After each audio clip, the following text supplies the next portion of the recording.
এই যে অনেক সময় ফার্মাসিস্টের কাছ থেকে বা আদৌ তিনি ফার্মাসিস্ট কিনা আমরা জানি না, সেক্ষেত্রে যে ওষুধটা নিলাম একটা বা দুটো খাওয়া তো আমার গলা ব্যথাটা সেরে গেল, ঠিক, আর আমি ওষুধ খাওয়াটা বন্ধ করে দিলাম, ঠিক, সেটা কতটা ক্ষতি করতে পারে? এক হচ্ছে যে মানে সেই গলা ব্যথাটা কমলো সেই অ্যান্টিবায়োটিকের জন্যে না শরীরের ইমিউন সিস্টেমের জন্যে, তাই তো বলাটা একটা ডিফিকাল্ট। কেন কি সাধারণত অ্যান্টিবায়োটিকগুলো কাজ করতে 3-4 দিন একটু সময় নেয়।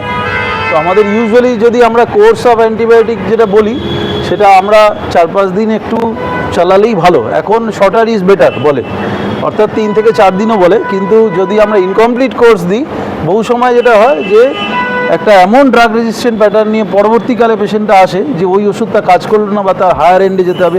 এবার হায়ার এন্ডে কত যাব? আমাদের তো এরকম নয় যে রোজ নতুন নতুন ড্রাগ ইনভেন্ট হচ্ছে।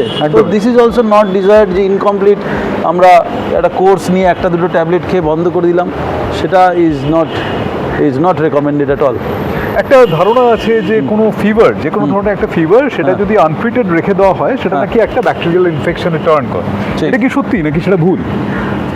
দেখুন, ব্যাপারটা হচ্ছে যে বহু সময় আমরা দেখেছি যে আমাদের যে ব্যাকটেরিয়াগুলো হয় সেটা একটা অল্টার্ড ইমিউন ডিসফাংশনের মধ্যে দিয়ে কিন্তু আমরা বহু সময় দেখি যে একটা অ্যাডিশনাল ব্যাকটেরিয়া কিন্তু আমাকে ইনভেট করে। ধরুন আমি বলছি যে ধরুন ঠান্ডা, অনেকের একটা মিথ আছে যে ঠান্ডা জল খেলে পরে এই গলা ব্যথা বাড়ে।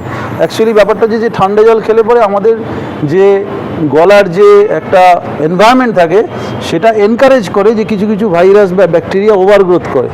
অর্থাৎ ধরুন একটা ভাইরাল যখনই একটা আমার ধরুন আমি কোভিডের সময় যদি যাই, একটা ভাইরাস ইনফেকশন হলে পরে কী হয়, আমার ইমিউন সিস্টেমটা ডাউন হয়। যে ইমিউন সিস্টেম ডাউন হয় আমার আপনার শরীরে অনেক জায়গায় অনেক ব্যাকটেরিয়া আছে, সে কিন্তু ডরমেন্ট হয়ে চুপচাপ বসে থাকে, সে হঠাৎ একটা আপার হ্যান্ড পায় বিকজ যে আমার ইমিউন সিস্টেমটা কমে গেল।